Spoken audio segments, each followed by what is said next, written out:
ओम शांति। 5 अक्टूबर 2020 प्रातः मुरली। ओम शांति। मधुबन। बाप दादा, मीठे बच्चे, एकांत में बैठ अब ऐसा अभ्यास करो जो अनुभव हो, मैं शरीर से भिन्न आत्मा हूँ। इसको ही जीते जी मरना कहा जाता है। प्रश्न, एकांत का अर्थ क्या है? एकांत में बैठ तुमको कौन सा अनुभव करना है?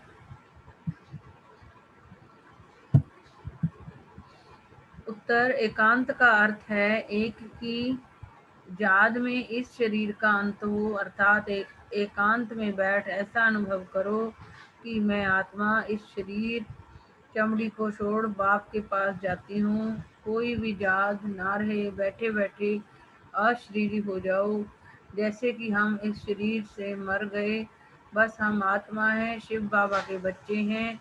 इस प्रैक्टिस से देह भान टूटता जाएगा।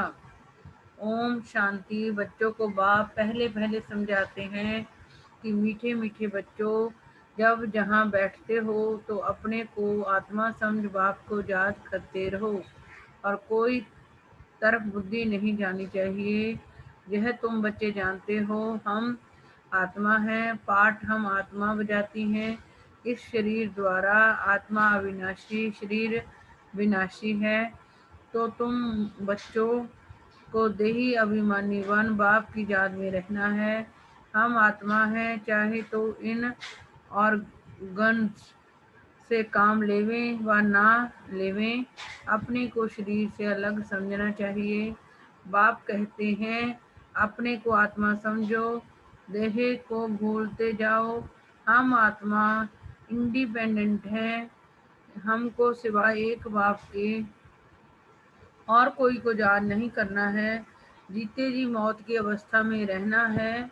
हम आत्मा का जो रहना है अब बाप के साथ, बाकी तो दुनिया से घर से मर गए। कहते हैं ना, आप मुए मर गई दुनिया, अब जीते जी तुमको मरना है। हम आत्मा शिव बाबा के बच्चे हैं, शरीर का भान उड़ाते रहना चाहिए। बाप कहते हैं अपने को आत्मा समझो और मुझे याद करो, शरीर का भान छोड़ो। यह पुराना शरीर है ना, पुरानी चीज को छोड़ा जाता है ना। अपने को अशरीरी समझो। अभी तुमको बाप को याद करते करते बाप के पास जाना है। ऐसे करते करते फिर तुमको आदत पड़ जाएगी। अभी तो तुमको घर जाना है, फिर इस पुरानी दुनिया को याद क्यों करें? एकांत में बैठ ऐसे अपने साथ मेहनत करनी है। भक्ति मार्ग में भी कोठरी में अंदर बैठ माला फेरते हैं, पूजा करते हैं। तुम भी एकांत में बैठ यह कोशिश करो तो आदत पड़ जाएगी। तुमको मुख से तो कुछ बोलना नहीं है, इसमें है बुद्धि की बात। शिव बाबा तो हैं सिखलाने वाला, उनको तो पुरुषार्थ नहीं करना है। यह बाबा पुरुषार्थ करते हैं, वह फिर तुम बच्चों को भी समझाते हैं। जितना हो सके ऐसे बैठकर विचार करो। अभी हमको जाना है अपने घर, इस शरीर को तो जहाँ छोड़ना है। बाप को याद करने से ही विकर्म विनाश होंगे और आयु भी बढ़ेगी। अंदर यह चिंतन चलना चाहिए, बाहर में कुछ बोलना नहीं है। भक्ति मार्ग में भी ब्रह्म तत्व को या कोई शिव को भी याद करते हैं, परंतु वह याद कोई यथार्थ नहीं है। बाप का परिचय ही नहीं तो याद कैसे करें? तुमको अब बाप का परिचय मिला है। सवेरे सवेरे उठकर एकांत में ऐसे अपने साथ बातें करते रहो, विचार सागर मंथन करो, बाप को याद करो। बाबा हम अभी आया कि आया आपकी सच्ची गोद में, वह है रूहानी गोद। तो ऐसे ऐसे अपने साथ बातें करनी चाहिए। बाबा आया हुआ है, बाबा कल्प कल्प आकर हमको राजयोग सिखलाते हैं। बाप कहते हैं मुझे याद करो और चक्कर को याद करो। स्व दर्शन चक्रधारी बनना है। बाप में ही सारा ज्ञान है ना चक्कर का, वह फिर तुमको देते हैं। तुमको त्रिकालदर्शी बना रहे हैं, तीनों कालों अर्थात आदि मध्यांत को तुम जानते हो। बाप भी हैं परमात्मा, उनको शरीर तो है नहीं। अभी इस शरीर में बैठ तुमको समझाते हैं। यह वंडरफुल बात है। भागीरथ पर विराजमान होंगे तो जरूर आत्मा दूसरी आत्मा है। बहुत जन्मों के अंत का जन्म इनका है। नंबर 1 पावन वही फिर नंबर 1 पतित बनते हैं। वह अपने को भगवान विष्णु आदि तो कहते नहीं। यहाँ एक ही आत्मा पावन है नहीं, सब पतित ही है। तो बाबा बच्चों को समझाते हैं, ऐसे ऐसे विचार सागर मंथन करो तो इससे तुमको खुशी भी रहेगी। इसमें एकांत भी जरूर चाहिए। एक की याद में शरीर एकांत होता है, उनको कहा जाता है एकांत। यह चमड़ी छूट जाएगी। सन्यासी भी ब्रह्म की याद में व तत्व की याद में रहते हैं। उस याद में रहते रहते शरीर का भान छूट जाता है। बस हमको ब्रह्म में लीन होना है। ऐसे बैठ जाते हैं। तपस्या में बैठे बैठे शरीर छोड़ देते हैं। भक्ति में तो मनुष्य बहुत धक्के खाते हैं। इसमें धक्के खाने की बात नहीं। याद में ही रहना है। पिछाड़ी में कोई याद ना रहे। गृहस्थ व्यवहार में तो रहना ही है, बाकी टाइम निकालना है। स्टूडेंट को पढ़ाई का शौक होता है ना, ये पढ़ाई है। अपने को आत्मा ना समझने से बाप टीचर गुरु सबको भूल जाते हैं। एकांत में बैठ ऐसे ऐसे विचार करो। गृहस्थी घर में तो वाइब्रेशन ठीक नहीं रहता है। अगर अलग प्रबंध है तो एक कोठरी में एकांत में बैठ जाओ। माताओं को तो दिन में भी टाइम मिलता है। बच्चे आदि स्कूल में चले जाते हैं। जितना टाइम मिले यही कोशिश करते रहो। तुमको तो एक घर है, बाप को तो कितने ढेर इसके ढेर दुकान है, और ही वृद्धि होती जाएगी। मनुष्यों को तो धंधे आदि की चिंता होती है तो नींद भी पिट जाती है। यह व्यापार भी है ना, कितना बड़ा श्रॉफ है। कितना बड़ा बड़ा मट्टा सट्टा करते हैं। पुराने शरीर आदि लेकर नया देते हैं। सबको रास्ता बताते हैं। यह भी धंधा उनको करना है। यह व्यापार तो बहुत बड़ा है। व्यापारी को व्यापार का ही ख्याल रहता है। बाबा ऐसे ऐसे प्रैक्टिस करते हैं, फिर बतलाते हैं ऐसे ऐसे करो। जितना तुम बाप की याद में रहेंगे तो सब सबते ही नींद फिट जाएगी। कमाई में आत्मा को बहुत मजा आएगा। कमाई के लिए मनुष्य रात में भी जागते हैं। सीजन में सारी रात भी दुकान खुला रहता है। तुम्हारी कमाई रात को और सवेरे को बहुत अच्छी होगी। सुबह दर्शन चक्रधारी बनेंगे, त्रिकालदर्शी बनेंगे। 21 जन्म के लिए धन इकट्ठा करते हैं। मनुष्य साहूकार बनने के लिए पुरुषार्थ करते हैं। तुम भी बाप को याद करेंगे तो वे कर्म विनाश होंगे, बल मिलेगा। याद की यात्रा पर नहीं रहेंगे तो बहुत घाटा पड़ जाएगा, क्योंकि सिर पर पापों का बोझा बहुत है।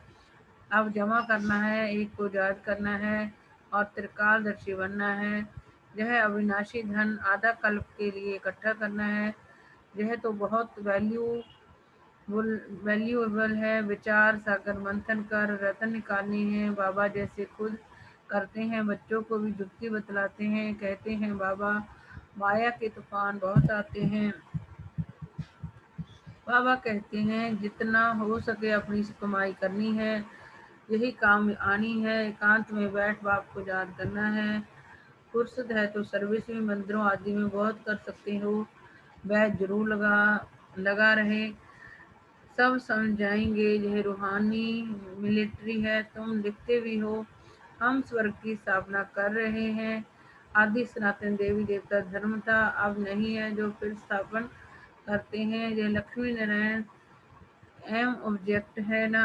कोई समय यह ट्रांसलाइट का चित्र बैटरी सहित उठाकर परिक्रमा देंगे और सबको कहेंगे यह राज्य हम स्थापन कर रहे हैं। यह चित्र सबसे फर्स्ट क्लास है। यह चित्र बहुत नामी ग्रामी हो जाएगा। लक्ष्मी नारायण सिर्फ एक तो नहीं थे, उन्हों की राजधानी थी ना। स्वराज्य स्थापन कर रहे हैं। अब आप कहते हैं मन मना भव, बाप को याद करो तो विकर्म विनाश होंगे। कहते हैं हम गीता का सप्ताह मनाएंगे। यह सब प्लान कल्प पहले मुवाफिक बन रहे हैं। परिक्रमा में यह चित्र लेना पड़े, इनको देखकर सब खुश होंगे। तुम कहेंगे बाप को और वर्षे को याद करो। मन मना भव, यह गीता के अक्षर है ना। भगवान शिव बाबा है, वह कहते हैं मुझे याद करो तो विकर्म विनाश हो। 84 के चक्र को याद करो तो यह बन जाएंगे। लिटरेचर भी तुम सौगात देते रहो। शिव बाबा का भंडारा तो सदा भरपूर है, आगे चलकर बहुत सर्विस होगी। एम ऑब्जेक्ट कितनी क्लियर है। एक राज्य एक धर्म था, वह साहूकार थे। मनुष्य चाहते हैं एक राज्य एक धर्म हो। मनुष्य जो चाहते हैं सो अब आसार दिखाई पड़ते हैं, फिर समझेंगे यह तो ठीक कहते हैं। 100% पवित्रता सुख शांति का राज्य फिर से स्थापन कर रहे हैं। फिर तुमको खुशी भी रहेगी। याद में रहने से ही तीर लगेगा। शांति में रह थोड़े अक्षर ही बोलने हैं, जास्ती आवाज नहीं। गीत कविताएं आदि कुछ भी बाबा पसंद नहीं करते। बाहर वाले मनुष्यों से रीस नहीं करनी है, तुम्हारी बात ही और है। अपने को आत्मा समझ बाप को याद करना है। बस स्लोगन भी अच्छे हों जो मनुष्य पढ़कर जागें। बच्चे वृद्धि को पाते रहते हैं, खजाना तो भरपूर रहता है। बच्चों का दिया हुआ फिर बच्चों के काम में ही आता है। बाप तो पैसे नहीं ले आते हैं, तुम्हारी चीजें तुम्हारे काम में आती हैं। भारतवासी जानते हैं हम बहुत सुधार कर रहे हैं। 5 वर्ष के अंदर इतना अनाज होगा जो अनाज की कभी तकलीफ नहीं होगी। और तुम जानते हो ऐसी हालत होगी जो अन्न खाने के लिए नहीं मिलेगा। ऐसे नहीं अनाज कोई सस्ता होगा। तुम बच्चे जानते हो हम 21 जनों के लिए अपना राज्य भाग्य पा रहे हैं। यह थोड़ी बहुत तकलीफ तो सहन करनी ही है। कहा जाता है खुशी जैसी खुराक नहीं। अतीन्द्रिय सुख गोप गोपियों का गाया हुआ है। ढेर बच्चे जो हो जाएंगे, जो भी सैपलिंग वाले होंगे वह आते जाएंगे। झाड़ जहाँ ही बढ़ना है ना, स्थापना हो रही है। और धर्मों में ऐसा नहीं होता, वह तो ऊपर से आते हैं। यह तो जैसे कि झाड़ स्थापन हुआ ही पड़ा है, इसमें फिर नंबरवार आते ही जाएंगे, वृद्धि को पाते जाएंगे। तब तकलीफ कुछ नहीं, उन्हों को तो ऊपर से आकर पाठ बजाना ही है। इसमें महिमा की क्या बात है। धर्म स्थापक के पिछाड़ी आते रहते हैं, वह शिक्षा क्या देंगे सदगति की, कुछ भी नहीं।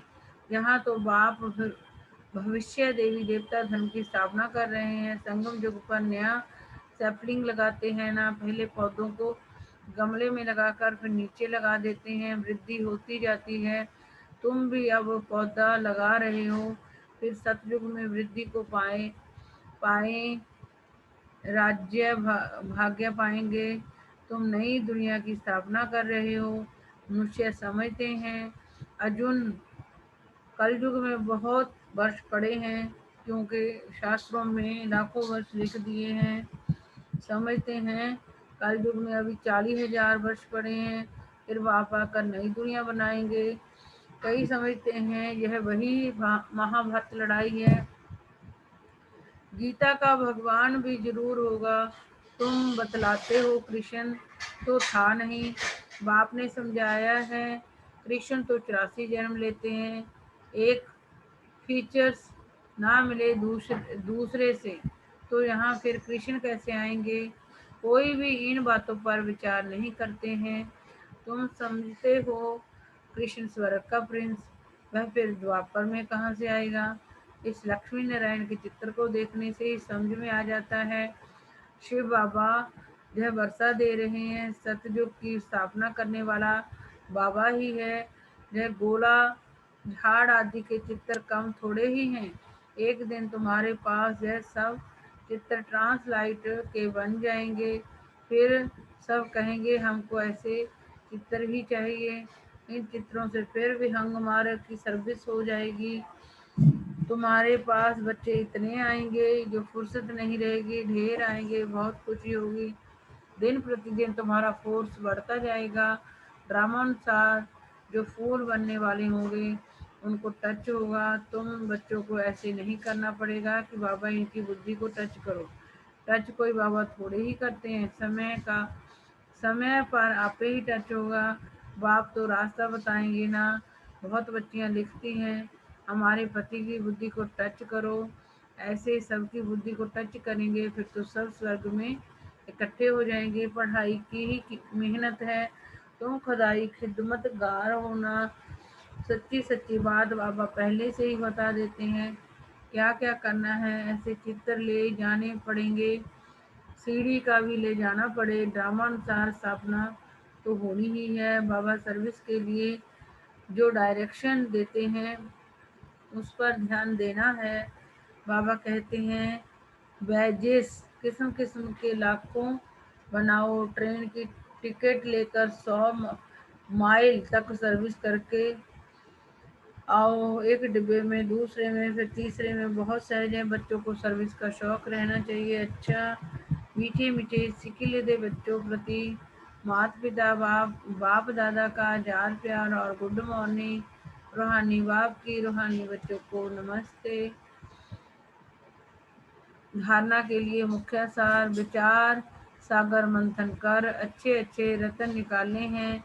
कमाई जमा करनी है, सच्चा सच्चा खुदाई खिदमतगार वन सेवा करनी है। पढ़ाई का बहुत शौक रखना है। जब भी समय मिले एकांत में चले जाना है। ऐसा अभ्यास हो जो जीते जी इस शरीर से मरे हुए हैं इस स्टेज का अनुभव होता रहे, देह का भान भी भूल जाएं। वरदान, भिन्नता को मिटाकर एकता लाने वाले सच्चे सेवादारी भव। ब्राह्मण परिवार की विशेषता है अनेक होते भी एक। आपकी एकता द्वारा ही सारे विश्व में एक धर्म एक राज्य की स्थापना होती है। इसलिए विशेष अटेंशन देकर भिन्नता को मिटाओ और एकता को लाओ, तब कहेंगे सच्चे सेवाधारी। सेवाधारी स्वयं प्रति नहीं लेकिन सेवा प्रति होते हैं।